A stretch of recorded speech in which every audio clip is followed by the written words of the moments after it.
Olá! No vídeo de hoje eu vou falar um pouco sobre liderança, desempenho de equipes, como a gente, como líderes, podemos ajudar aí as nossas equipes a performarem, terem um bom desempenho.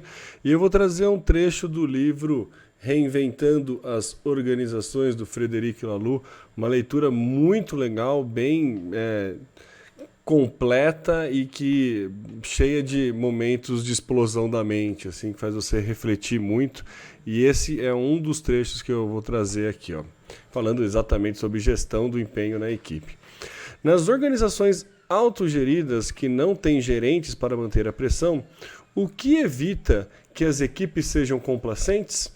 A resposta é curta: motivação intrínseca calibrada pelo estímulo entre as partes e demandas do mercado. A verdadeira questão, entretanto, deveria ser: o que nos faz pensar que as pessoas precisam ser colocadas sob pressão para desempenhar?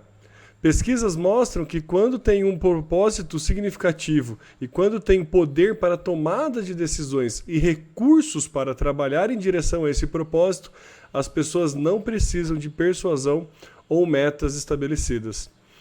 Quando as pessoas têm um propósito significativo e quando têm o poder de tomada de decisões somado a recursos para trabalhar em direção a esse propósito, elas não precisam de persuasão ou metas estabelecidas. Aí eu vou correr um pouquinho para frente do texto, que tem um outro trecho que eu destaquei que eu acho interessante.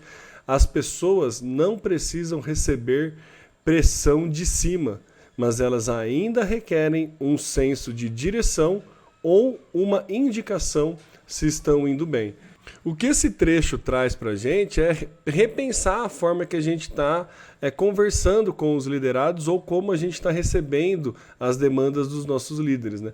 A gente sabe que pressão não é legal. Se fosse legal, né, o burnout não estaria aí, né, super em pauta.